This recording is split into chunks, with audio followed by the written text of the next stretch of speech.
मित्रों नमस्कार, मैं हूं राकेश कुमार। आप देख रहे हैं मत अभिमत। मित्रों, राजस्व पदाधिकारियों का जो हड़ताल था वो समाप्त हो गया।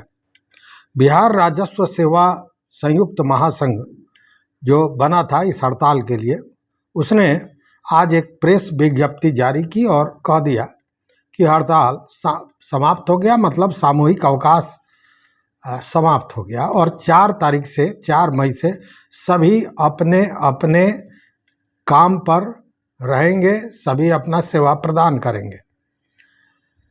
राजस्व एवं भूमि सुधार विभाग के सचिव अभी जय सिंह हैं, उन्होंने भी मतलब विभाग द्वारा भी प्रेस विज्ञप्ति जारी की गई और उसमें भी यही बात कही गई। तो आखिर किस आधार पर सेवा समाप्त, तो आखिर किस आधार पर यह हड़ताल समाप्त हुआ है? देखिए मित्रों, 9 मार्च से ही ये सारे लोग हड़ताल पर थे और हड़ताल पर थे लगातार।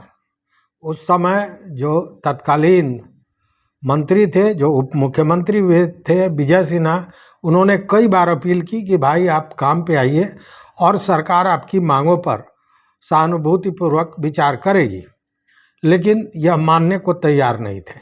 उसके बाद कई तरह के प्रशासनिक फैसले भी लिए गए, कई लोगों को सस्पेंड किया गया जो सैकड़ों में था। ये आप जानते हैं, ये पूरी कहानी पुरानी हो चुकी है। लेकिन अब यह मामला कि क्या उनकी मांगें पूरी हो गई और नहीं तो किस आधार पर यह लोग अपना हड़ताल समाप्त किए। तो जानी गई बात है कि जो जानकारियां हैं कि मांगों पर सहानुभूतिपूर्वक विचार करेगी सरकार, यही बात आज भी हुई है और उसके बाद हड़ताल समाप्त हुआ है। मांगें पूरी नहीं हुई हैं, जबकि यही बात जब विजय सिन्हा कह रहे थे कि भाई आप काम पे आइए और उसके बाद सरकार आपकी मांगों को सुनेगी, समझेगी, क्योंकि आपका जो काम है वो जनता से जुड़ा हुआ है और जनता को इससे परेशानी हो रही है, इसलिए आप काम पर आइए और सारी चीज़ों को देखा जाएगा सहानुभूतिपूर्वक। लेकिन उस समय ये कह रहे थे कि नहीं, पहले आप समझौता कीजिए, लिखित समझौता कीजिए, उसके बाद हम काम पे आएंगे, नहीं तो आएंगे ही नहीं। जैसे ब्रह्म वाक्य था संघ का, तो फिर उस ब्रह्म वाक्य का क्या हुआ कि बिना समझौते के ही केवल आश्वासन पर इनको हड़ताल तोड़ना पड़ा? एक बड़ा प्रश्न है। तो आखिर ऐसा क्या हुआ कि इस ब्रह्म वाक्य को तोड़कर हड़ताल समाप्त करना पड़ा?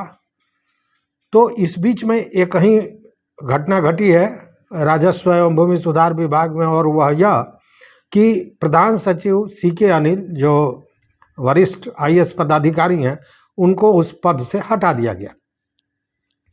और जब उनको हटाया गया उसके बाद यह कार्रवाई दूसरे दिन हो जाती है, तो यह निश्चित रूप से सोचने वाली बात है कि आखिर ऐसा क्यों। आप जानते हैं मित्रों कि सीके अनिल कड़क पदाधिकारी माने जाते हैं और भ्रष्टाचार को समाप्त करने के लिए और काम को गति देने के लिए उन्होंने कई तरह के निर्देश दिए थे, कई तरह के आदेश दिए थे, और मंत्री विजय सिन्हा उन्हीं के राय मशविरा पर काम कर रहे थे और काम को गति मिली थी। इसको लेकर वो बाज़ाब्ता जनसंवाद कर रहे थे, जिले जिले जा रहे थे, पदाधिकारियों के साथ, जनता के साथ बैठकर उनकी समस्याओं को सुन रहे थे। लेकिन यह नागवार गुजर रहा था राजस्व पदाधिकारियों को, जिसमें सीओ हैं, राजस्व पदाधिकारी और अन्य हैं। उसका कारण सबसे बड़ा ये था कि उसमें इनका जो भ्रष्टाचार है वो रोज उजागर हो रहा था और पब्लिकली उजागर हो रहा था। मतलब कि जो मुखौटा पहन के सीओ साहब अपना काम कर रहे थे, वो मुखौटा जनता के बीच उतर जा रहा था। और यह भी बात सही है कि विजय सिन्हा ने कई बार तल्ख बातें भी की, जो कहीं ना कहीं उनके सम्मान को भी ठेस पहुंचा, और इसको लेकर यह हड़ताल जो था एक तरह से कहें कि जिद पकड़ लिया था। हालांकि आपको याद होगा कि बार बार अपील कर रहे थे विजय सिन्हा, जो मंत्री हैं, और साथ में उन्होंने, उनका बयान आपको याद होगा, उन्होंने कहा था कि यह हड़ताल एक साजिश के तहत की जा रही है और साजिश में कई लोग जुड़े हुए हैं। उन सब का हम खुलासा करेंगे। भूमाफिया में भी इसके साथ हैं, भूमाफिया भी इस साजिश में सम्मिलित हैं।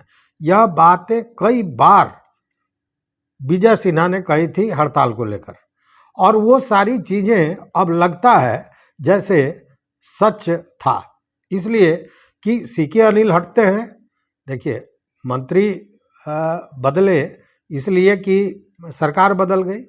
नीतीश सरकार में वो मंत्री थे, सरकार बदली, सम्राट चौधरी मुख्यमंत्री बने और उसके बाद स्वतः मंत्री महोदय विभाग से हट गए। अब एक ही कांटा बचा हुआ था, सीके अनिल, तो सीके अनिल को भी निपटा दिया गया और अब ये हड़ताल भी समाप्त हो गया। अब जरा मैं जानना ये चाहता हूँ कि उन्होंने जो आदेश दिए थे वो आदेश निश्चित रूप से जो मनमानी चल रही थी, जो भ्रष्टाचार चल रहा था, उस पे एक अंकुश लगाने का काम तो जरूर करता। इसलिए कि उन्होंने कह दिया था कि अब मापी जो है ज़मीन का वो 7 दिन से 14 दिन के अंदर में कर लेना है। उसी तरह हर काम के लिए एक समय अवधि फिक्स कर दी गई थी और ख़ासकर जो म्यूटेशन में जो खेल होता है उसके लिए यह कह दिया गया था कि म्यूटेशन एक बार जब सीओ उसको रिजेक्ट कर देंगे तो उनको ये बताना होगा कि रिजेक्शन का कारण क्या है, और एक बार रिजेक्ट करने के बाद पुनः उस पर वो विचार नहीं करेंगे, फिर उच्च पदाधिकारी उस बात को देखेंगे। इस तरह की चर्चाएं थी और यह सारा चीज़ वही था कि अगर इसका पालन किया जाता तो जो खेल चलता है राजस्व विभाग में तोल मोल के बोल वाला, वो समाप्त हो जाता। तो फिर जब तोल मोल के बोल की कहानी ही समाप्त हो जाए तो फिर इतना पढ़ लिख के पदाधिकारी बन के और ये जो सपना था धन कुबेर बनने का वो तो पूरा होता नहीं। वैसे में यह निश्चित रूप से कहीं न कहीं एक साजिश था और इस साजिश में केवल कोई ज़रूरी नहीं है कि भूमाफिया ही हो, इसमें राजनीतिक लोग भी हो सकते हैं, इसमें अन्य वाइट कॉलर लोग भी हो सकते हैं और हैं। जो घटनाक्रम है वो इसी ओर इशारा करता है। और मैंने जैसा कहा कि मंत्री विजय सिन्हा तो स्पष्ट कहा था उन्होंने कि इसके पीछे साजिश है।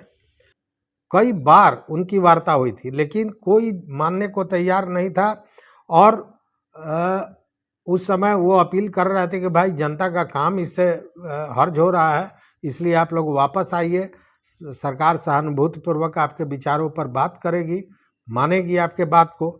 लेकिन जब तक मांगे पूरी नहीं होगी तब तक हम वापस नहीं आएंगे, यह संघ का कहना था। तो आखिर एक दिन में संघ के लोग आखिर किस बोधि वृक्ष के नीचे बैठ गए कि यह आत्मज्ञान उनको मिल गया, यह दिव्य ज्ञान उनको मिल गया कि वो लिख रहे हैं कि जनता की सेवा या जन सरोकार को लेकर ये समाप्त किया जा रहा है। तो क्या जनता का काम पिछले 2 महीने से 50 दिनों से ज़्यादा से ये हड़ताल में थे, उस समय नहीं था? और फिर देखिए अपनी ही बातों को फिर यह कह रहे हैं इसमें कि अगर 2 महीने में हमारी बात को नहीं माना गया तो फिर हम संवैधानिक ढंग से हड़ताल पर जाएंगे।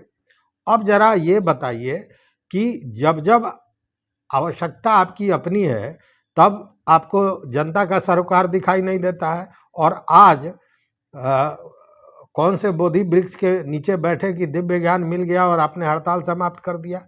और तब जब वो ब्रह्म वाक्य जो बोलते थे कि जब तक लिखित समझौता नहीं होगा तब तक हम वापस नहीं आएंगे, तो वो 11 सूत्री मांगों का क्या हुआ? ये दूसरी बात है कि इसके पीछे जो मेन कहानी बताई जाती है, जो मेन मांग था जिसपे वो आक्रोश अपना जता रहे थे, वो था DCLR के पद पर प्रोन्नति को लेकर। तो उस पर तो कोई चर्चा हुई नहीं। हाँ, सरकार ने इतना जरूर किया कि कहा कि इस दौरान जो भी कार्रवाइयाँ हुई हैं उन कार्रवाई को स्थगित कर दिया जाएगा। जो हड़ताल का ये समय है सामूहिक अवकाश का, उसको समायोजित किया जाएगा छुट्टी में। तो ये सब चीज़ है। हालांकि आपको याद होगा कि 4 दिन 5 दिन पहले भी सम्राट सरकार ने ये कहा था कि आप लोग वापस आ जाइए, सारे सस्पेंशन को तोड़ दिया जाएगा। और बजाप्ता इसके लिए जो सचिव महेंद्र पाल सिंह या महेंद्र सिंह हैं, उन्होंने सारे जिलाधिकारियों को पत्र भी दिया था। और उसके बाद भी ये जो सीओ हैं जो हड़ताल पर थे ये वापस नहीं आए थे, लेकिन सीके अनिल के हटाए जाने के साथ ही ये सारी स्थिति बन गई।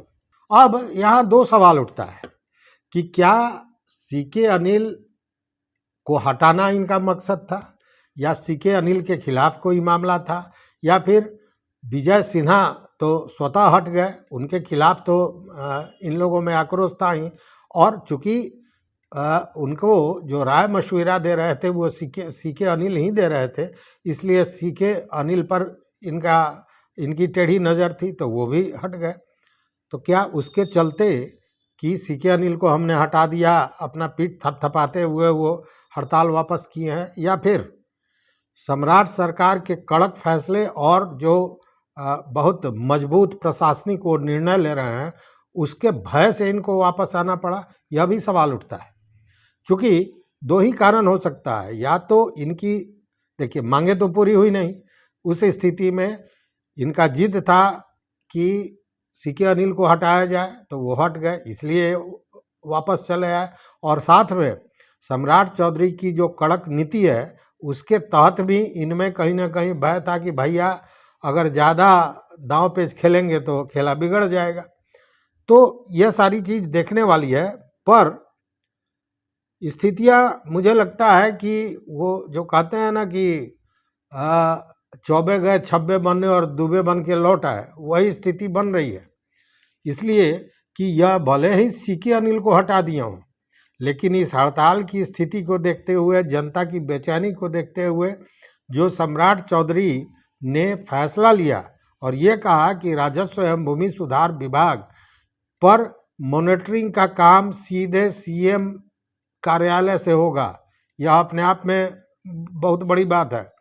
अब आप जरा सोच लीजिए कि जब सीके अनिल जैसे वरिष्ठ आईएएस पदाधिकारी को हटा दिया गया तो ये सीओ जो अभी शुरुआत कर रहे हैं उनका क्या होगा। अगर वो गलती में पकड़े गए तो काम में कहीं गड़बड़ी मिली, काम के प्रति उदासीन रहते हैं, सरकार के आदेशों का अनुपालन नहीं करते हैं, उस स्थिति में क्या होगा। मतलब कि आसमान से गिरे और खजूर पर अटके, और अटके नहीं, अब समझिए कि बुरी तरह अटक गए हैं। अगर सही ढंग से मॉनिटरिंग होती है तो इन लोगों के लिए कहीं ना कहीं सम्राट चौधरी का ये फैसला कि सीएम कार्यालय से ही राजस्व कार्यालयों का, अंचल कार्यालयों की मॉनिटरिंग होगी, यह गले का फांस बनेगा। और वैसे में जीरो टॉलरेंस भ्रष्टाचार की बात हो रही है तो कितने लोगों पर गाज गिरेगा यह भी कहना मुश्किल है। अब एक सवाल और है, कई मित्रों ने कहा कि नहीं नहीं डर जैसी कोई बात इन लोगों में नहीं है, तो ठीक है, मान लिया डर की बात नहीं है।